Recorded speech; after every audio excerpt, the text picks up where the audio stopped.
PSL के दूसरे match में कराची किंग्स ने कोयटा ग्लैडिएटर को शिकस्त दे दी। लगभग 14 रन से कराची किंग ये मैच जीता। हालांकि बीच में था कि यार कोयटा की तरफ मैच जाएगा ही जाएगा। जब हसन नवाज आया मेरे माइंड में था कि हसन नवाज वैसे एक अच्छा फिनिशर है, फिनिश कर जाएगा, लेकिन डॉट बॉल्स इतनी हुई बीच में आकर कि कोयटा ग्लैडिएटर को ये मैच छोड़ना ही पड़ा और 14 रन से कराची को जीत भी नहीं। नसीम शाह के ऊपर ही बात करेंगे आगे चलकर।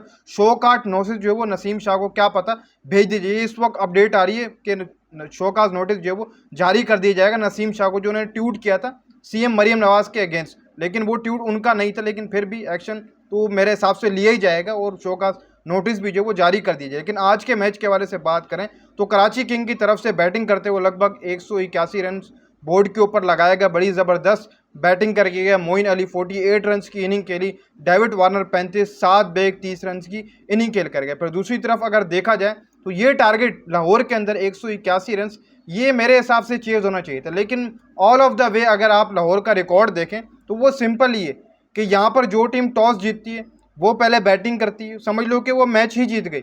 यहाँ पर ये अब ये पूरे जितने भी तमाम पीएसएल के मैचेस खेले जाएंगे तो आप टॉस से ही अंदाज़ा लगा लीजिएगा कि जो टीम टॉस जीतेगी पहले बैटिंग करेगी तो वो टारगेट 200 के करीब देगी और वो टीम जीत भी जाएगी। और आगे आने वाले मैचेस के अंदर आपको एक चीज़ बहुत ज़्यादा देखने को मिलेगी, जितने लाहौर में मैचेस हैं उनमें ये होगा कि हाई स्कोरिंग मैचेस आपको देखने को मिलेंगे। ये भी हाई स्कोरिंग मैचेस हैं, 200 तक जा रहा है स्कोर, लेकिन फिर भी अभी आगे चलकर जब विकेट थोड़ी सी पुरानी होगी तो फास्ट बॉलर्स के लिए बॉलिंग करना और ज़्यादा मुश्किल पड़ जाएगा। जैसे आज हसन अली ने अच्छी बॉलिंग की, हालांकि पहला ओवर हसन अली का सही नहीं गया, फिर आगे चलकर 4 विकेट्स लेकर गया हसन अली। मेरे हिसाब से man of the match Hasan Ali को ही मिलेगा, जो उसने भाई साहब 4 विकेट्स दिए। हसन अली भी मेरे हिसाब से पीएसएल के अंदर हमेशा अच्छी बॉलिंग करता है, अच्छी परफॉर्मेंस देता हुआ है। बाकी अगर आज के मैच से देखा जाए तो कहीं ना कहीं पर जो आपका था शामिल हुसैन कोयटा ग्रेडिएटर की तरफ से वो 52 करके गया, 33 साउद शकील, बैन मैकडमोड 25 रन की इनिंग खेल कर गए। लेकिन वहाँ से मैच आ जाना चाहिए था, जो 16वां ओवर था इंपॉर्टेंट, जहाँ पर मीर हमजा आया। लेकिन बाय द वे आप देख सकते हैं कि कहीं ना कहीं पर तो ये टारगेट मेरे हिसाब से चेज होना चाहिए। लेकिन फिर भी मैं वही बात करूंगा कि लाहौर में जो टीम टॉस जीतेगी वो मैच जीतेगी। अब जो कल मैच है वो भी बहुत ज़्यादा इंपॉर्टेंट मैच है, पेशावर ज़ल्मी वर्सेस रावलपिंडी, जो डे में खेला जाएगा। 2:30 बजे एक मैच खेला जाएगा, एक रात में खेला जाएगा। पहला मैच जो आपका है वो रावलपिंडी और इसी के साथ साथ आपके पेशावर ज़ल्मी के तरह 2:30 बजे खेला जाएगा। ये मैच मेरे हिसाब से काफ़ी ज़्यादा मज़ेदार होगा। बाबर वर्सेस मोहम्मद आमिर, जो कि एक अच्छा कॉम्बिनेशन मेरे हिसाब से रहा है कि जब भी बाबर और मोहम्मद आमिर आमने सामने हैं तो एक वाइब भी नज़र आई और एक ही चीज़ नज़र आई कि व्यूवरशिप एक तरीके से देखा जाए इस वक्त पाकिस्तान क्रिकेट के जितने भी फैंस हैं वो एक मोहम्मद आमिर से बहुत ज़्यादा प्यार करते हैं, दूसरा बाबर आजम से। जब भी बाबर मोहम्मद आमिर का टाकरा हुआ तो एक कमाल की चीज़ रही है पीएसएल के अंदर। जब भी दोनों आमने सामने हैं, या तो बाबर ने मोहम्मद आमिर को पछाड़ दी या तो मोहम्मद आमिर ने बाबर आजम की विकेट ली। वो आपने देखा होगा कि आज से 2 साल पहले जब मोहम्मद आमिर कराची की तरफ से खेलते तो बॉल बाबर की तरफ फेंकी तो उन्होंने, फिर अगेन बाबर ने 2 चौके लगाए थे। तो मज़ा अगेन आएगा कल 2:30 बजे, लेकिन ये डे मैच होगा तो आप कह सकते हैं कि मज़ा भी आएगा, नहीं भी आएगा।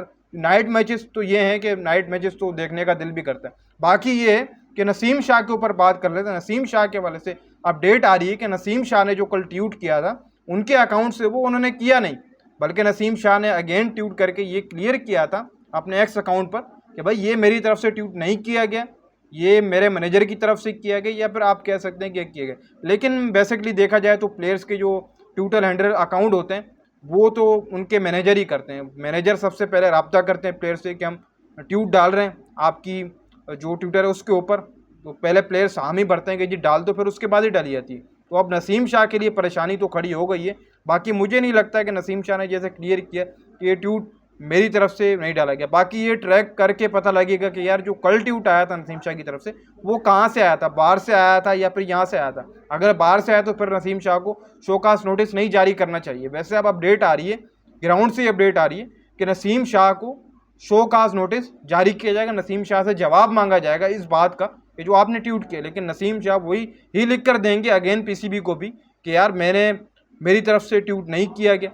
फिर उसके बाद मैंने ट्वीट डिलीट किया, डिलीट करने के बाद उसके अगेंस्ट नसीम शाह ने जो लिखा कि भाई मेरी तरफ से ये ट्वीट नहीं था बल्कि मेरे मैनेजर की तरफ से था, जो भी चीज़ें थी नसीम शाह अगेन ये देखें नसीम शाह बच जाएंगे।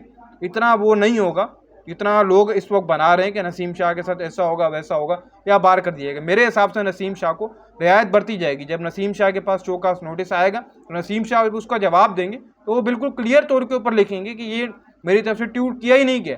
जब एक प्लेयर मानेगा ही नहीं तो आप कैसे आप कह सकते हैं कि उसके खिलाफ एक्शन लेंगे, तो बातचीत मेरे हिसाब से डाउन हो जाएगी। लेकिन यहाँ पर सीएम पंजाब का मामला है, फिर मोहसिन नकवी भी उसी कह सकते हैं कि पार्टी से, तो कहीं ना कहीं पर मुझे भी लगता है कि नसीम शाह फंस भी सकते हैं। लेकिन नसीम शाह जो नोटिस का जवाब है वो देगा, उसके बाद ही चीज़ें पता लगेंगी।